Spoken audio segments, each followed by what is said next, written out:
Okay. Okay. Okay. What's up, ladies and gentlemen? Good evening to you all. Welcome to yet another episode of the TalkTrack. We're here every Sunday at Plot 8B Gawala Road, the Barrow House. It's been a good week, I think. I don't know. It's up to you to tell me. But for me, in my opinion, it has been a good week. I don't know. Olivia, what has happened this week that you feel... I mean, objectively speaking, it has been a good week. Not after I watched. Not after I watched the politics in the country. I was very disappointed. What's up with the politics in the country? You don't have to go into extreme detail. Well, I don't think. I personally, it's a personal opinion. I don't think our police is really representing what they stand for. Oh. Yeah, with the acts I saw in Balara as a citizen and as a parent that loves and respects this country, I was very disappointed. So whatever happened there ruined my week, and listening to the explanation from the Speaker of Police just broke my heart. When have you ever known higher powers in police, to be honest? That's crazy. Anyway, ladies and gentlemen, Plot 8B Kabula Road, the unofficial home of the Car Junkies. The TalkTrack is an independent production of the Car Junkies. It's produced, edited, sound mixed, and shot by Morris, aka Moro Moro, aka he no longer drinks Taskalaga, he now drinks Club, aka father of the Karabike, aka the OG Car Junkie, aka Morris, I've run out of names for you. Actually, we're here talking. I realized this is my brother. So from today and onwards, Morris is my brother. AKA.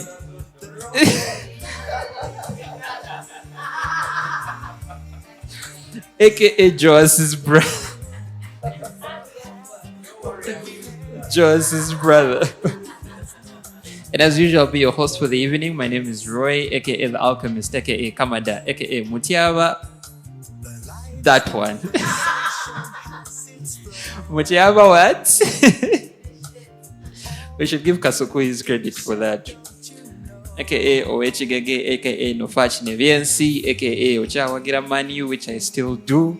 Yeah, I have a lot of names. I got a new nickname though. I've even forgotten what it is. Like, I've gotten so many throughout the year. That's big consultant. Hey, I forgot to add, Morris's other nickname is philosopher, but because I call him philosopher, he now calls me consultant. So, Moro Moro, aka philosopher, Roy, aka I don't know consultant for what, but I got consultant. Yeah, we don't own any of the rights to the music you're going to be hearing playing in the background. Today we're not doing jazz. Well, it's still jazz, but a bit more interesting. We also do not, the opinions presented on the TalkTrack are not representative of any of the entities affiliated with the TalkTrack, that is the Barrow House or the Car Junkies. These are opinions presented by individuals through lived experience and learned perspective. However, if you would like to, give us some feedback, catch up with us, have a discussion with us, you can catch us on our socials at TalkTrack UG on YouTube and on Mixcloud at Barrow House Radio, where you can also catch audio episodes or audio, where you can get our audio playlists for our Q List Saturdays and our Retro Fridays. Okay, now, first things first. Liverpool. Okay, it's okay. It's fine. Arsenal did a thing yesterday. I don't know.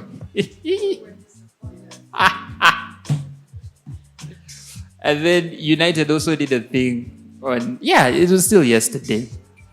It was a very odd week for sports, right? We had our local barbarians here who are doing, after having a very good run in the 2025 sevens, are having a very shitty time in the Uganda Cup. I don't think they've won any. Well, I think they have, but I think they've lost like their last 4 games in a row. But regardless, we are ginger people. We shall keep supporting. I'd like to give a special shout out to Marvin Mukoka. He scored a try yesterday. So yeah, his first try, I don't know in how long. And he made it a point to tell me, bro, I stepped and I scored. So special shout out to Marvin. He never watches these episodes, but now he has a reason to. Because we give him a special shout out. His first try in a very long time. Yeah. I don't know when the last time was a man scored a try. Very lazy, but he scored a try yesterday. Unfortunately, they lost, but he scored. We had South Africa, France. That was an interesting game. There is someone who was asking his boyfriend that every coach for Arsenal is called Arsenal Wenger. So please help me and answer that person. Maybe during this. No, it was just one. That guy confused us when we were kids. We all thought that was the norm. But it was like really beautiful to have the coach of Arsenal being called Arsene. Like it was just, I think it was luck. And we thought that was the norm, like for other teams. Me as a child actually thought that was it. Like I thought like Manchester United had to have a coach with a name close to like Manchester United and stuff like that. Turns out it was just Arsene being Arsene. But no, we'll help explain that a little bit later in the podcast. I don't want to go into politics today because a lot has been going on this week. It has been crazy, to say the least. The presidential campaigns are picking up a lot of steam. On top of that, we also have now our MPs who are going around, making a case for their seats. We have councillors going around. So things are picking up steam. So I think generally during this period, as we all know, let's just stay safe. Don't join a political rally unless you absolutely have to. When you see NUP passing, mind your business. They'll round you up because you are going to the markets and we don't know where you went. So yeah, but it's been really crazy. And not just with Ugandan politics, even geopolitics in general. The US government is still going through the shutdown. I don't know how long that is going to last. The dollar picked up a little bit, but it's still suffering. So just generally all around, it's crazy. But the least we can do as a people is just pray and hope for the best. But anyway, with that being said, let us dive into our topic for the day because I don't want to take a lot of time today. I've been thinking a lot this week because growing up, and I'll ask you guys this question, but actually no. Before I get into the story, I want to ask you guys, each of you, just to tell me what you wanted to be as a child, like growing up. And they'll ask you, what did you want to be when you grew up? And the mic is on, so you can just give me. You don't have to go into detail. You can just me when as a child when I grew up, I wanted to be this. I'll start with Zahara. Zahara, what did you want to be? Geologist. You wanted to be a geologist. Why are you looking at me like that? Joas, what did you want to be? Joas, what did you want to? It's okay. It's okay. This is a safe space. We won't judge. I wanted to be a teacher. You wanted to be a teacher? Yes. Okay. Not primary. I just heard Zahara say you'd be the worst teacher. Olivia, what did you want to be growing up? I wanted to be a lawyer. You wanted to be a lawyer. Okay, Jocelyn? Well, until I got diabetes, I wanted to be like a teacher, but not really a teacher. Moved from a teacher to a principal, which is like a head teacher. But then after diabetes, I wanted to be a doctor. Okay. So that's why. Well, I don't think I had anything, but I don't think I had anything in particular.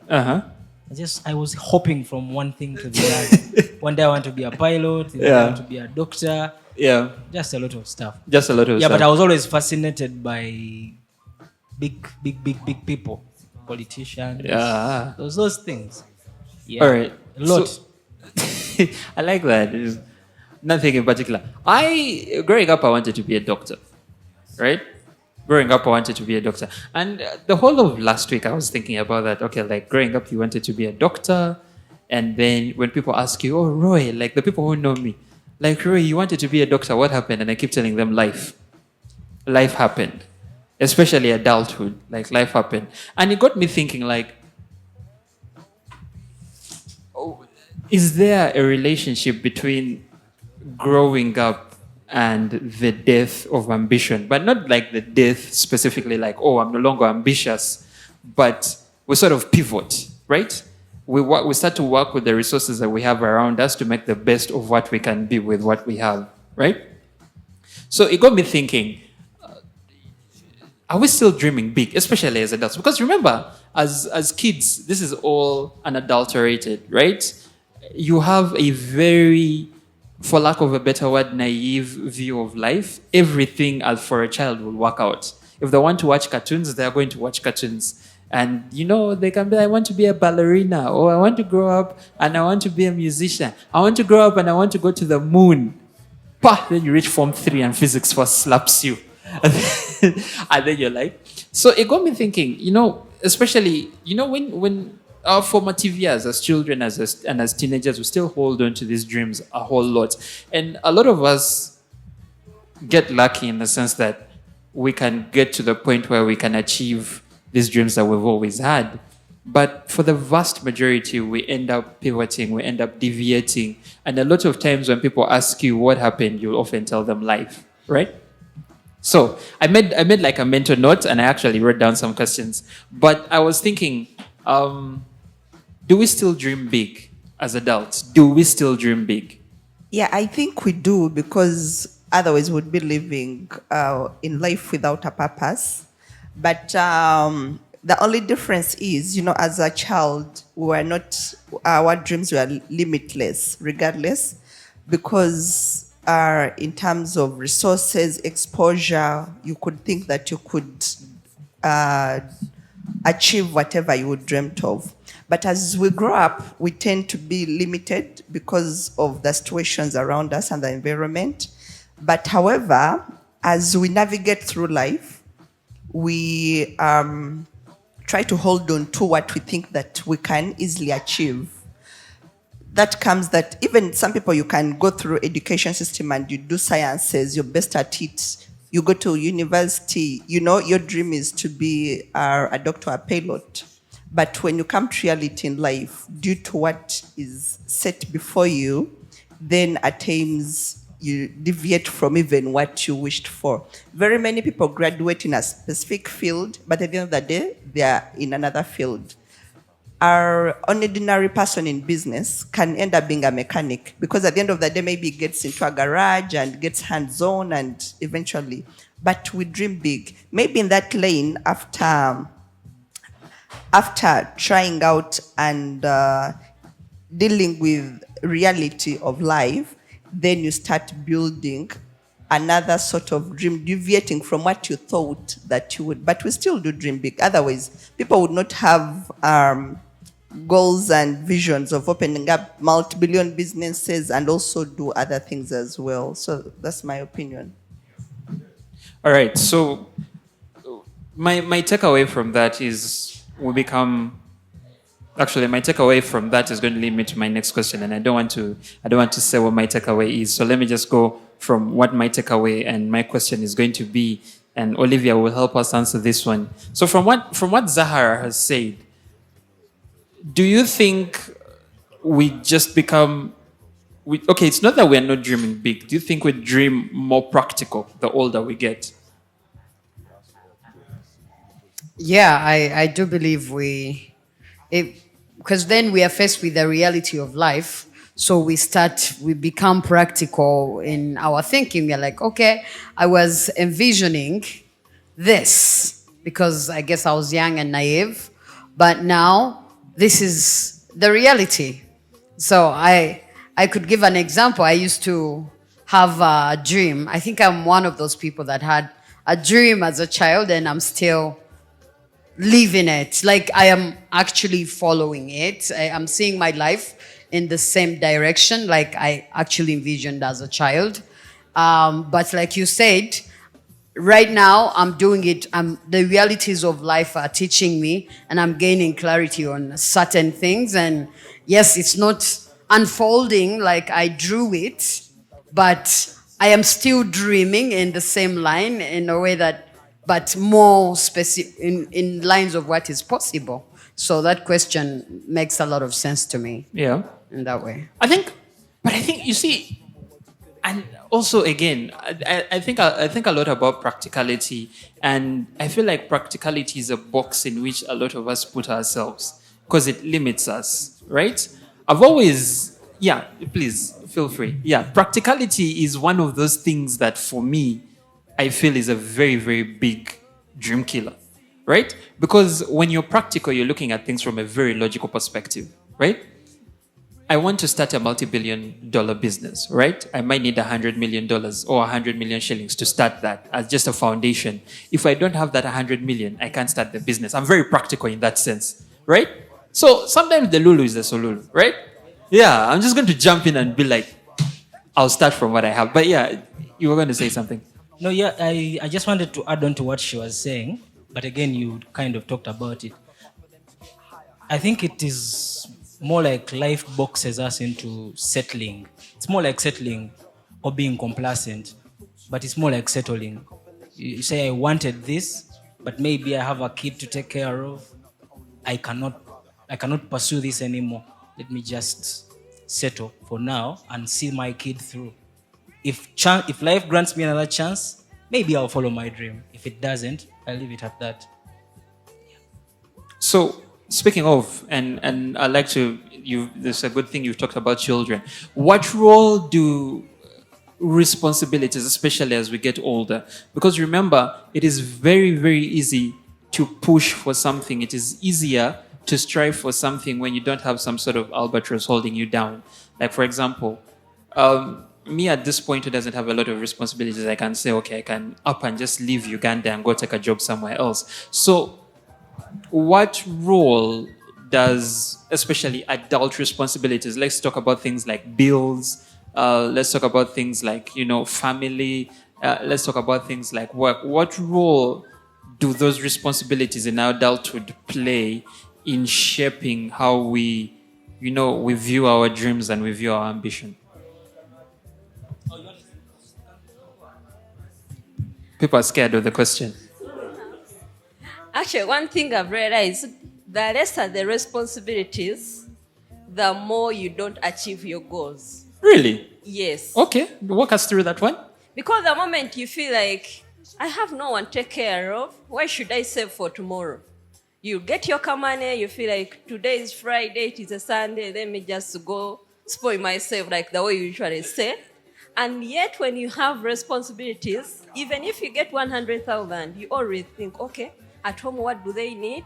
Have I cleared all the school fees for the children? It forces you to save for tomorrow. That's why when we are still at school, we always dream big, especially at university. When I finish, I'm going to get a job, I get married, I get a wife, I have children. Then the moment you get out of the school, that's when you see, what should I do next? Another example is when we are beginning the year, the plans that we make for the year. New Year's resolution. We're about to get there. It is 1 month away. It is 1 month away. Right now, you ask people the list they had. What have they achieved? Because there are other things that come in, especially when you have families and other people take care of. They will come into your budget. Maybe if you had budgeted, if I get my command, I will do this and this. You fail to achieve what we had said because of those responsibilities. Still, they come in and they cut your plans short. Okay, Zara. No, me, I think it's all about the more you have responsibilities, sometimes they ground you and you're not flexible enough. Yeah. But at the same time, if you do have a lot to take care of on your plate, it makes you think outside the box and drives you to really push and see how best can I achieve it? How best can I do things different to get myself somewhere? Because at the end of the day, as you grow up, responsibilities keep on adding up. And at the end of the day, you also can't lose yourself. You have a life to live and you have to maintain and improve. So the more responsibilities, the better as you think out of the box. Secondly, you're not flexible enough. For example, if you're married, that is a responsibility. You're married, you have kids. If you got an opportunity, for example, in Imbara and you're in Ginger, the flexibility of moving, for example, if my dream job was to be a geologist and I'm going to Imbara, but in Ginger maybe I'm an HR, the factors I have to weigh really so much that if I'm to move from one place to another, is it worth it? Is it worth the risk? So I think responsibilities have really a lot to do career-wise and also your personal life in whatever you're doing. Yeah, but could you say that also a lack of responsibility might put us in a comfort zone that doesn't allow us to explore what we're really capable of? Not really. I think if someone you have a goal to achieve, because all of us we have different things we handle, you know. You yourself also you're responsible for yourself, Yeah. you know. So your personal goal and vision, you're responsible to achieving it. Basically, it's not about what is around you, but what drives you as a person. So responsibility, I think it's a broad thing from you then to the rest of the world. Because hey, if you're to just give up on yourself because I don't have anyone looking around me. Some people don't have families. They don't have maybe their immediate family, like they're not married, they don't have kids, but they are making it in life because they have something driving, they're passionate about something. Yeah. All right. How I look at it, I've always, I think responsibility, in my opinion, is a double-edged sword. You get? It's quite tricky because I have, and I'm going to speak on it from a gentleman's perspective, right? A lot of men that I've interacted with, older men who are, let's say more settled in life, right? So we're talking about men, career men who are married, men who have families. A lot of those men have told me it took them getting to that point in their life for them to have a proper direction, right? Like, oh, when I got my wife is when I started, I started thinking big and doing that. But then I've also seen people who don't have that level of responsibility, and like Zahara said, have the flexibility to navigate and try and achieve everything that they possibly can. So this person can start multiple businesses, and even if these businesses fail, he's not reporting to anyone, right? They're being hit hard, but the effect is not as big as it would be on someone who has to take a more calculated risk, like someone who has a family and kids. If I'm putting all our money in here and it doesn't work, then for maybe the next 2-3 years, we're going to be rent areas. We're not going to be able to afford fees for the kids. So I think it's a double-edged sword in a way that, like Zahara said, responsibility puts you in a position where you have to think outside of the box. But yeah, it numbs you. Yeah, it overwhelms you. So you lose that flexibility. But a lack of responsibility gives you the flexibility, but do you really have the direction? Like, are you working towards something specific? Because with the responsibility, we have something specific we're working towards, right? We need the resources to take care of the family. We need the resources to, pay school fees. We need the resources for that. Without that responsibility, where are all these resources going? And then, yes, we obviously think about resources because that is how maybe we think about ambition. But for me, responsibility has always been a double-edged sword, and that's something we're going to touch on a little bit later. But let's now come to it from the perspective of social media, right? Social media and ambition. We cannot deny that we're living in a more exposed environment right now, right? We have more access to resources that maybe even our parents and our grandparents did not have access to, right? The internet has never boomed the way it is booming right now. We have all these social media platforms. You have TikTok, you have Instagram, you have Twitter, and everything or every social media platform is teaching you something, exposing you to something. So with the kind of exposure that we have, and Jocelyn is going to take this one, with the kind of exposure that we have right now, especially through social media, do you think that is making us a bit more ambitious in terms of how much resources we have exposure to, or is it making us less ambitious, especially because of comparison? Because with social media, it's a lot easier to draw comparison. So is it making us more ambitious in the sense that we have a lot more exposure to resources, or is it making us less ambitious because comparison is becoming more and more common these days? Okay, that's a good one. First, you reminded me of this joke that I saw that said, I got my degree without using ChatGPT. Versus like nowadays, everyone uses ChatGPT, so how much are they actually learning and advancing towards nowadays? But with all the resources that we have. But when I look at the ambitious side, I think it can go either way, because I could see that, people my age are doing all these things and that they've succeeded. Like, I look at the kids that I went to undergrad with who are now like doctors, right?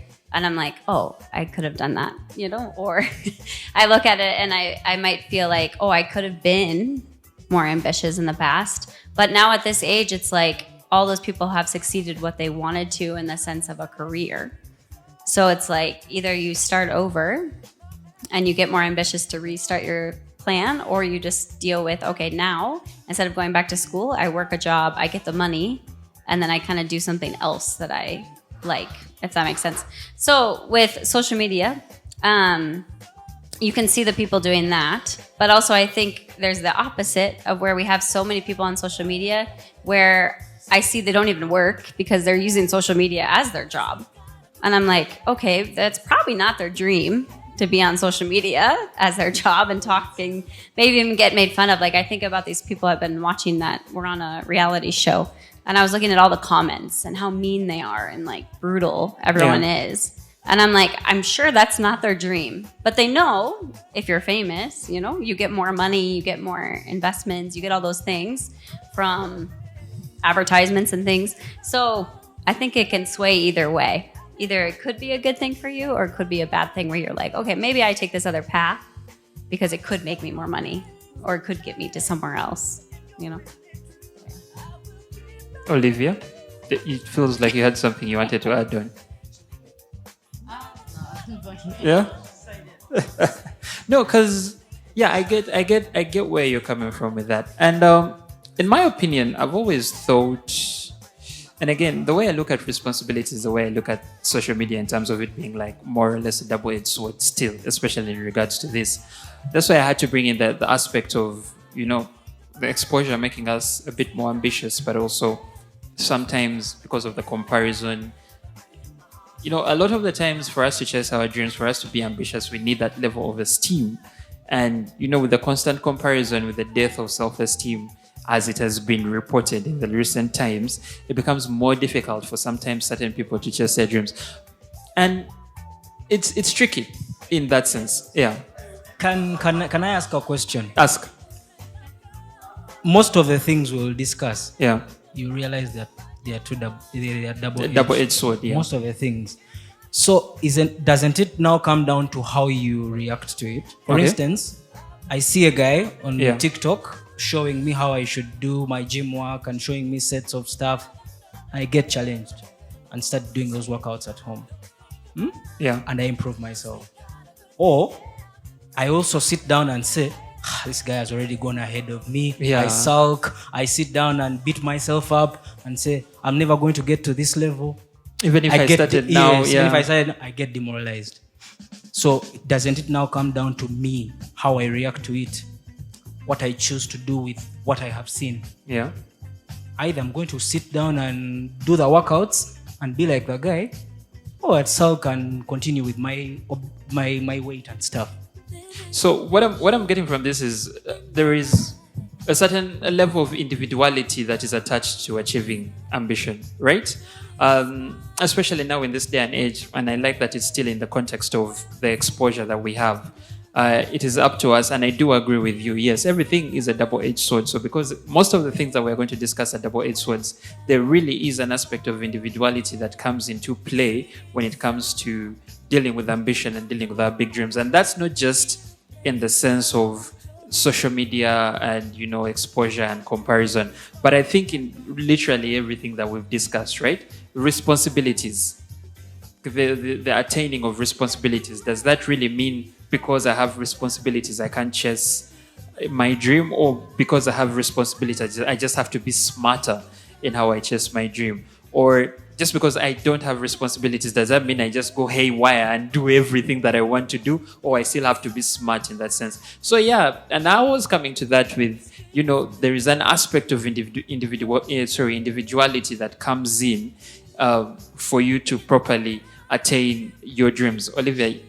Yeah, I wanted to, from his talking, I thought of something. I thought of the work I do. When you are in non-profit organizations, there's a lot that happens. So I have a neighbor, I won't mention, but I have a neighbor that we kind of do the same work, but he does a couple of, I don't want to say, But he says it himself. He's so fake about this work. Like he's all about money, and he says it. He's like, you get kids, make them cry, cook up stories. Like he does a lot of those things and tells the kids, you cry now in front of camera. And then he goes into the camera and then he's also like, cry, we are suffering, no food, Africa is struggling, you know? So such things that me now, when I kick in, because we do the same work, but I'm like, no,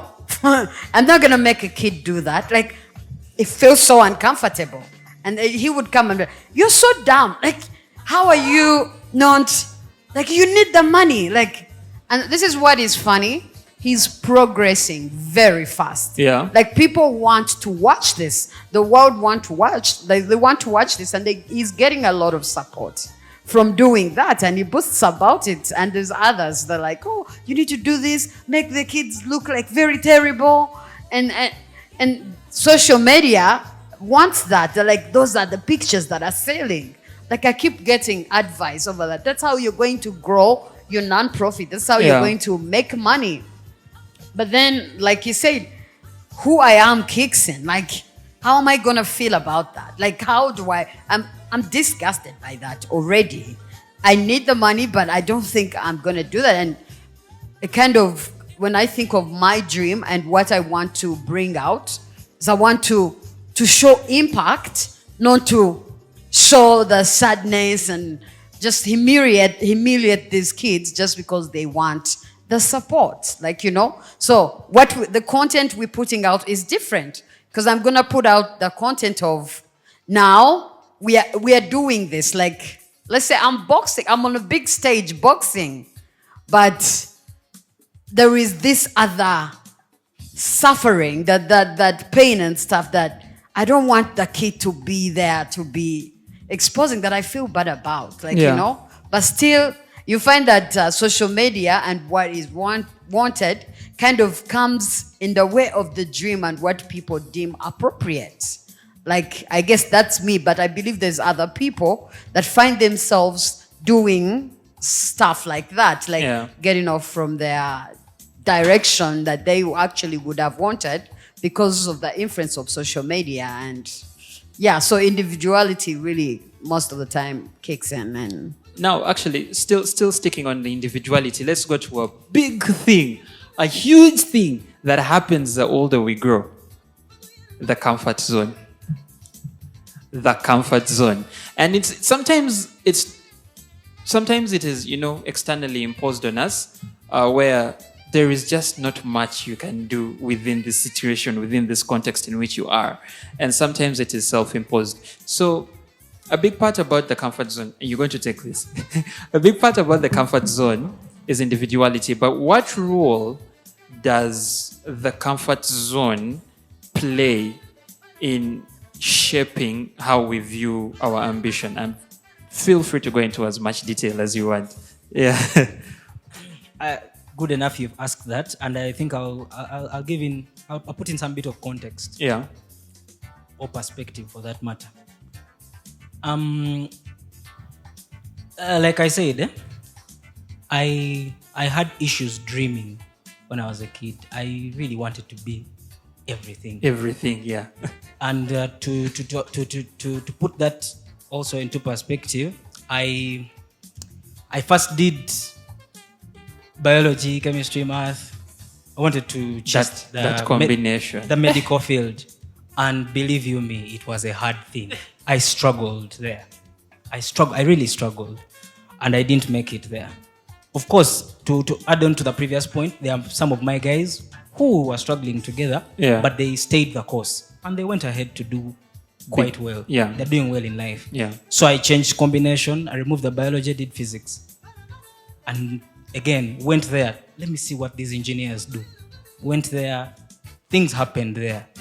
I didn't go as far with that also as possible. Then I went into business with my elder brother. He picked me up and all that. And now I'm getting to where the question you asked. So I started getting a bit comfortable. The money was coming in. But there was this thing still lacking in the back. Fulfillment, dreams, pursuing dreams as a person, and all that. So I had to reinvent myself. I did have to reinvent myself. I chose to leave what was a comfort zone. I was a youthful man, getting some money, like real good money. And I had to move out, set out, and chase my own stuff. So yes, as you grow older, especially when things start working out the way you wanted, you become comfortable. But if there is nothing more to chase in life, you're going to remain in the comfort zone. If there's something to chase, you will always have to try and reinvent yourself. Yeah. Always. Yeah. Whichever way you do that, that's up to you. But try to reinvent yourself using that as the background. What are my dreams? What are my aspirations? What is a fulfilling life for me? So how do we, because there is, and speaking of always having something to chase, I don't know if you guys are familiar with Matthew McConaughey when he won his Academy Award after his role in Dallas Buyers Club. He said that his version of having something to chase was, if, for example, if I've achieved something today, like let's say I've won an Academy Award, then what is me in 10 years going to want to be? And so me who has won the Academy Award now is going to look at that person that I want to be in 10 years, and I'm going to try and strive to be that person. And the fact of the matter is, you know, he said it, I'm paraphrasing here, but he was like, in his mind, that person is always perfect. And so as human beings, we can never attain that perfection, right? So he always constantly has something to chase because he's always chasing that person that he will never be, but he still has something to chase. Roy, and I love it that you're a sportsman. Yeah. Look at it this way. 2 examples. Number one, Usain Bolt. You've won at 10 seconds. Yeah. But you're chasing 9.58. Yeah. Yeah. You get? Yeah. Number two, you're Cristiano Ronaldo. You've achieved nearly everything in the world, but you're now chasing 1,000 goals. You're 40 years. You're 40 years. So, but again, what's again, individuality plays a big role, but outside of individuality, what are some of the things that we can do as human beings, especially when it comes to trying to be ambitious? Because a lot of people will tell you, oh, I got older, my dreams died, and then, in fact, I was reading The Alchemist. I don't know if you guys have read The Alchemist, but there is a particular character in The Alchemist, the book The Alchemist, and he was a tea trader within Egypt. And his goal was he had always wanted to travel the world, right? But no, not really travel the world. He had wanted to go to Mecca. He was a Muslim. He always wanted to go to Mecca, right? But his excuse for not going to Mecca was he wanted to make enough money to be able to go to Mecca and enjoy his experience in Mecca, right? And so he opened up his store. He was selling, I've forgotten what he was selling. When I remember, I'll get back to you guys on that. But he was selling a couple of things. And with time, you know, he started making money. But with time, he was so scared to chase the dream of going to Mecca because he was like, once I do that, then what more do I have to chase, right?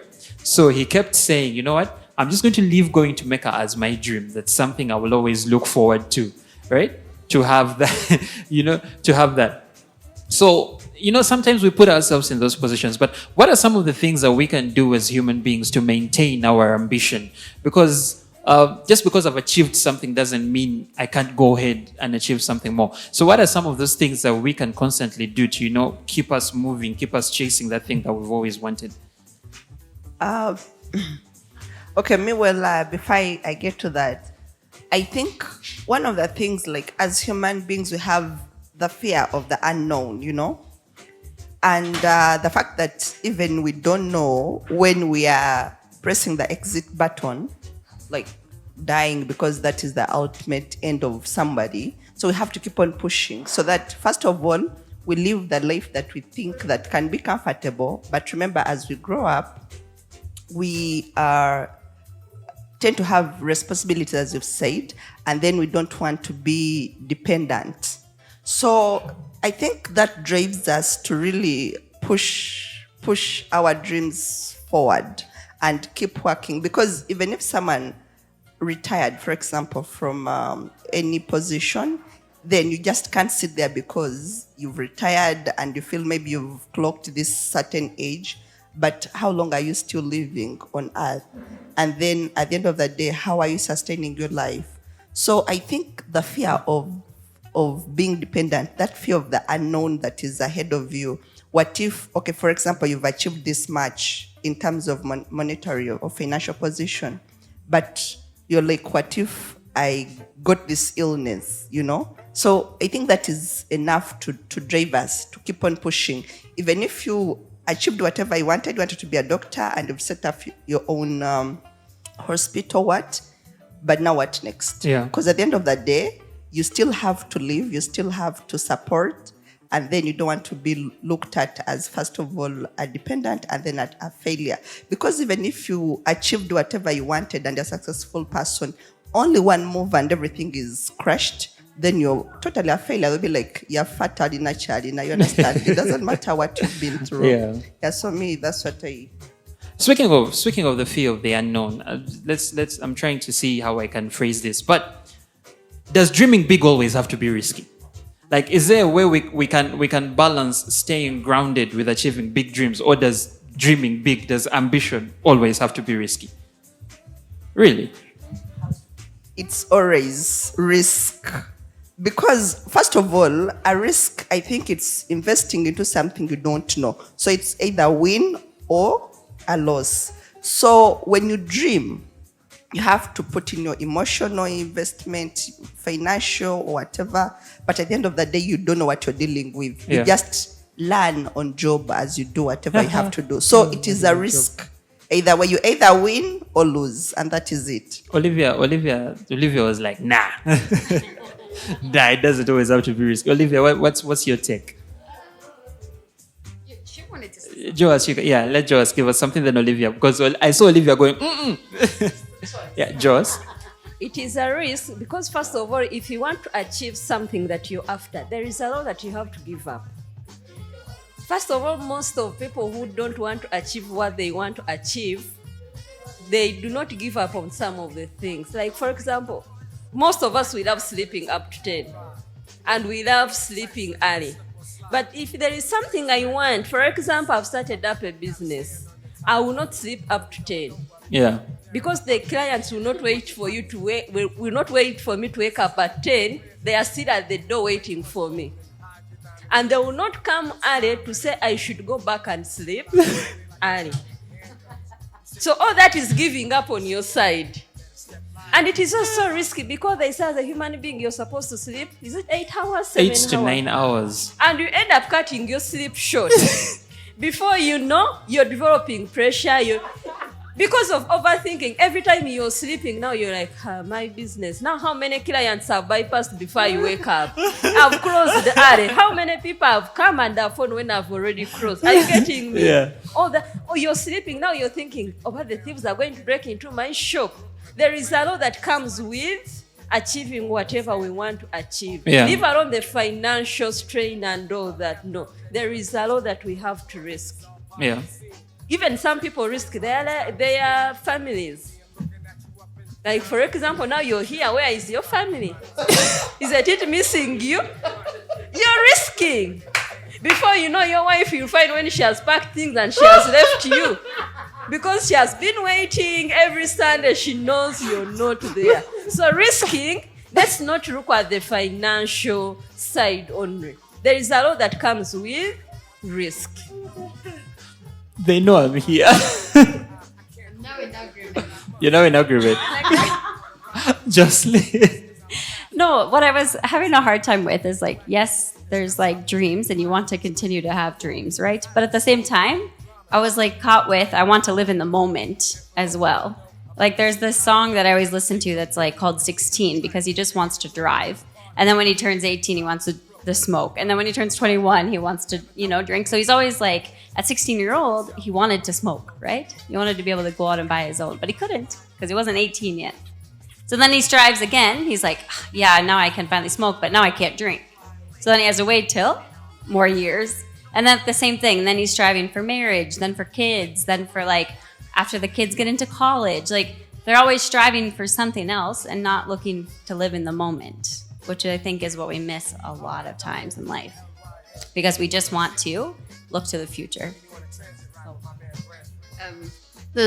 I just wanted to add that I am in total agreement with what she said, because there is sometimes when I catch myself too focused. Manya, you have to wake up at this, you wake up at 5, you have to make sure in a day you've read the book, you have to do some meditation, you have to do this, then you have to work. Like, it's a roller coaster, and then you forget about yourself because you're chasing this particular something. So I think lately, personally, I am trying to slow down and be like, wait a minute, someone died of 10 years yesterday. So I think it's all about finding the balance. Yeah. And yeah. So I kind of agree with, I do agree totally. Not kind of. Zahara. Well, I do agree. However, the challenge is that we do not have the liberty to choose on how best we could live our life. You know, due to situations, you can't sit back and be like, let me slow down a bit because the world is not waiting for you. At the end of the day, your stomach will not be like, hey, let me give you an allowance not to feel hungry. So if you don't chase for food, then what next? Starvation and then other results. So I think we just have to keep up the pace. And I don't know, we may not take the same steps, like everyone have their own steps they can take. But at the end of the day, you have to keep on moving because you just can't have a break. As you're sleeping, problems will wake you up. They'll be like, hey. Yeah, but also, and again, still in regards to ambition, the fact that you said as you're sleeping, problems will wake you up, they're a constant, right? They're a constant. Yeah, they are. I'm going to have a problem on Monday, and I'm going to have a problem on Tuesday, and I'm going to have a problem on Wednesday, and I'm going to have a problem on Thursday, Friday, Saturday, Sunday, and it's going to be like it's a vicious cycle. So if those are going to be constant, then isn't it upon us as human beings to find ways to balance that? I am trying to have a good future. I'm trying to chase my dream, but this is what I have now. So isn't it upon me to find a way to enjoy what I have now while I try to chase what it is I'm trying to chase? Actually, it is. Yeah, it is true because if you don't know that, we have people in psychiatric hospitals because of that same problem. Yeah. Sometimes you lose yourself into something, and at the end of the day, it is draining your health. It is draining even people around you. So I think we just have to find still that balance. Yeah. So that at the end of the day, as you chase your dream, you are able to even enjoy whatever. Because if I chase it and I die tomorrow due to that, then what is the point? So we need to have that balance. Yeah. All right. I think maybe, let me say this, maybe it will give some direction, probably. I think in our discussion, we are focusing more on dream, and I'm getting to think, why should we have a one-dimensional view of dream? Why, let's say if I want to be a doctor, why should it be the only thing I pursue? You understand? Yeah. So in other words, if I set out today and say, I want to cultivate proper relationships with my friends, I want to work on my body, I want to be a doctor, I want to make this much money, I want to take care of my parents.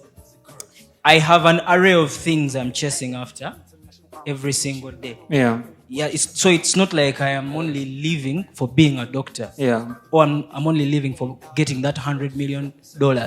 No.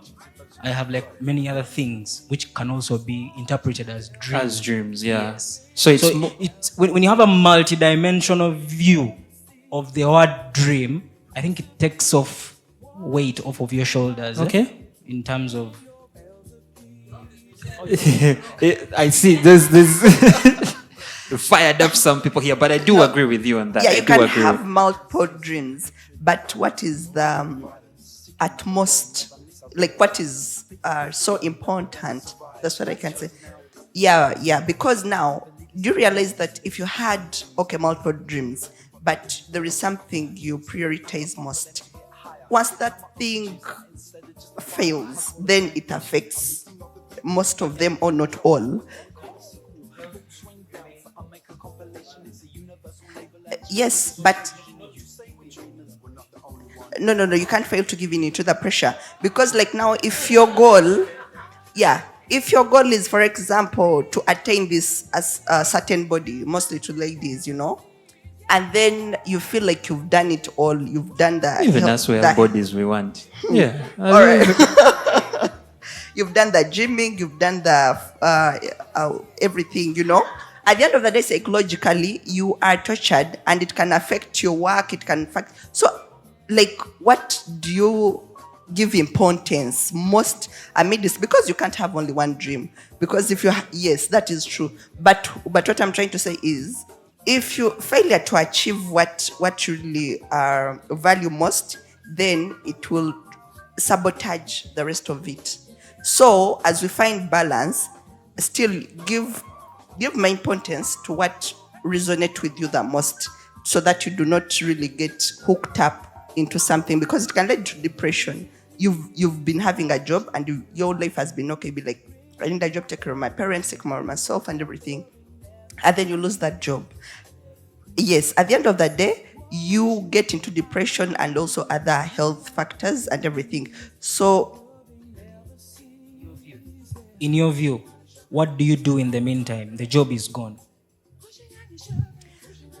that's why they say you have to have a fallback position. People these days, they have jobs, they have side gigs, they do street vending, they do whatever. So whatever you have to do in your position, so that at least if A fails, then I have a fallback position. Yes, and at the end of the day, but those are all tactics put up to see that you can not really succumb to pressure. But if you're like, okay, I need this and that, and then you just be like, let me find a balance and hang in there. Once something, the priorities goes down, you're dead. Jocelyn had something to say. She stretch her hand out like this for the mic when... No? There we go. It's on. Okay. No. I guess I was kind of swaying a little bit away from that, but I was thinking, like, are they actually your dreams, or are these obligations, or are they other people's dreams, or like priorities? Because like my dream might be something that will never make me money. Like, will never be able to support my family, but do I, like you're saying, prioritize that above something else? So I think we always go back to jobs, and we go back to money, or like obligation, what other people think you might need in life, especially like families and things, that a lot of people just follow that pattern. It's not a shallow view to only focus on the jobs and money and stuff, like only that. Okay, just Can spirituality be a dream? Like, it could be a dream. All right. Yes, and it won't earn me money. So it could also be part of my dreams. Trying to have my spirituality in order. Yeah. But again, what I'm liking from this discussion is there is a lot of, again, an element of individuality that again comes into it, right? We do have certain things, whether we want it or not, that society is going to expect of us, right? And more often than not, those expectations are sometimes going to shape what we might refer to as our dreams, right? Like, for example, as a man, society expects me to be a provider. So definitely one of my dreams, I need to make as much money as possible to be able to, create a secure future for my family, not just for my family that I came from, but the family that I'm going to make. And if I'm able to, provide, then in maybe some way, shape, or form, I'm able to protect. Because again, as a man, that's what society expects of me, right? But then, what are my dreams as Roy, outside of what society expects of me? Yeah, what if I want to meet Lionel Richie? And that's a very serious dream. And the day I meet Lionel Richie, I'm like, that's a dream. And it's valid, right? So I do get where all of you are coming from, in the sense that we have dreams and ambitions that are shaped by what certain things, certain entities expect of us. Our families expect us to be certain things. Society expects us to be certain things. Even the people around us, like your friends, expect you to be certain things. And in some way, to fit in, and I'm not saying fitting in is not a good thing, but in some way, because you have to fit in, you need to have dreams that are aligned with what people expect of you. Whether we want it or not, I know a lot of people go, oh, I don't live up to other people's expectations. I live up to my... Well, newsflash. They shape you, whether you want it or not. They shape you. You are not going to be a doctor. Okay, your father wants you to be a doctor, right? And you're intentionally going to take the other path. You don't want to be a doctor because your father wants you to be a doctor.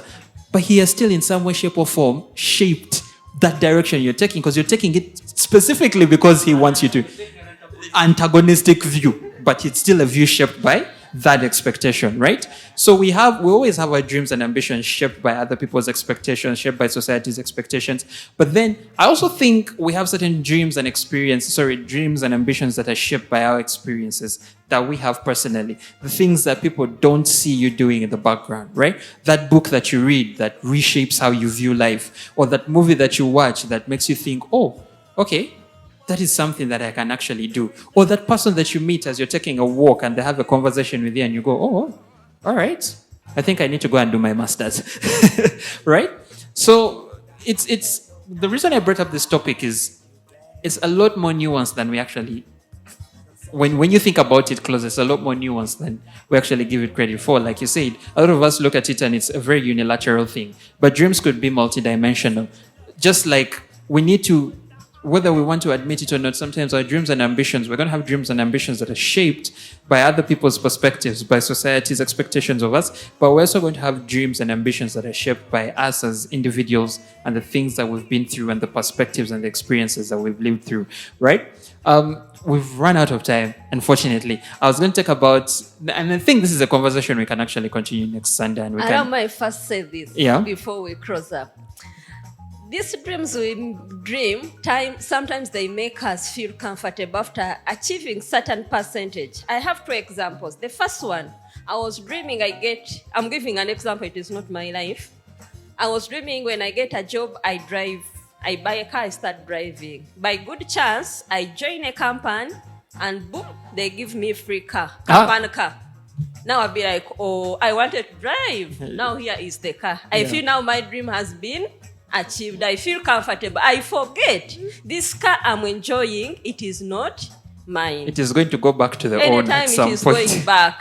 Secondly, I've been dreaming. I want to start up a business. I wake up, I open up my business that I wanted, and I forget about the risks that come with that business. I'm renting, I have to pay rent, I have to pay workers. I'm giving the best example, the bar. To the extent I start even drinking the drinks myself, I enjoy them, I forget about making sales because I've achieved my dream of opening my own business. I'm now comfortable. Capital. No, but I also do agree with that perspective. Sometimes we are in positions where our dreams might come to us when we are not ready. Right? You're not fully grown, you're not fully matured to the point that you can actually handle that dream when it comes to you, right? And I think that's the universe testing you. Like, let me just give you a little bit of this, just a little bit. Okay, so you've always wanted to drive, fine. Let me give you that job at Now Breweries. Now you're the operations manager. It comes with a free car. Let's see how you handle that car. Yeah, let's see if you get complacent. Let's see if, because I've given you that sort of a cushion, let's see if you'll keep pushing on this end, because you've gotten that Ford. Are you going to still work hard to buy that Subaru that you wanted? Are you still going to? But again and again, exactly. Not with that 4-wheel drive, you see? But you see, and again, it comes down to individuality, right? Are you the kind of individual that when you get a little test, a little bit of just a little test of what your dream is, are you going to be that individual that sits down, lifts your legs, puts them up and is like, yeah, I've made it in life? Or are you going to be the individual that is able to see these things for what they are and still able to stay the course and work towards the things that you've always wanted to achieve, right? And again, we're human beings. Complacency is part of what we do as human beings. At a certain point in time, I don't care how disciplined you are. At a certain point in time, you're going to test a comfort zone and it's going to tickle you a little bit and you'll stay there. It doesn't have to be for a prolonged period of time, but you will stay there. Trust me, when Nile Breweries gives you that Ford, for the first 6 months, buying that Subaru will not be in your mind. No, you will cruise that Ford, until and with free fuel, with the fuel card. Until the first day you get your warning letter. And you're like, oh yeah, okay, this is not mine. So yeah. In fact, you drive. You drive on a Saturday. The company car, you take. So, yeah, we need, I think from the discussion we've had, we need to admit, I think 2 to 3 things. One, we do have dreams that are and ambitions that are shaped by our personal experiences and perspectives. 2, we cannot take away from the fact that we do also have dreams that are shaped by society's expectations of us and other people's expectations of us. And 3, individuality really plays a big part in how we view ambition, in how we view dreams. And I like that Joas has brought it up. A little bit of comfort and your discipline, your consistency, your individuality stands out. And that is the difference between the people who have achieved and the people who, the people you see, that guy used to be rich. What happened? No, it wasn't. Entered Nalbury's, got a car, got a house, got free fuel. And when Nalbury was like, our contract is expired 3 years, we are back to normal. So yeah. So ladies and gentlemen, thank you so much. Unfortunately, we've run out of time. Morris has been signaling to me. My producer says time. I have to. I enjoy having these conversations. I don't know about you guys, but I do really enjoy having these conversations. Yeah, they're very insightful, especially from the fact that they're not rehearsed. By the way, for the TalkTrack, everyone keeps asking me, what's the topic? I'm like, I don't know. It comes on the spot and everyone discusses it on the spot. So these are opinions presented through lived experience. People don't rehearse this. No one does any research. These are things that actually come from the things that we've been through and the things we've experienced. So that's why it's really interesting, and that's what's so unique about this. So thank you so much, ladies and gentlemen, for being here with us tonight. My name is Roy. I've been your host for the evening. Morris right there behind the camera is going to edit. He's going to put it out. So when this all comes out, please, special shout out to Morris. Special shout out to Plot 8B Gabula Road, the Borough House, unofficial home of the Car Junkies. We're here every Sunday. Check us out on YouTube at TalkTrack UG. You can also check us out on Mixcloud, Borough House Radio, where you not only get the audio episodes of the TalkTrack, but you also get our playlists from our Q-List Saturdays as the Car Junkies and our Retro Fridays. But with that being said, ladies and gentlemen, go forth, have a good week, dream, don't get comfortable, enjoy yourselves. Pray for Liverpool fans. Pray for Liverpool fans. Just remember, we're going through a real serious political situation as a country. So let's be out there. Let's be safe. Let's be our brother's keeper. And don't forget to have a good time. Nyega Nyega is next week. See you all next Sunday. Have a good night. Peace out.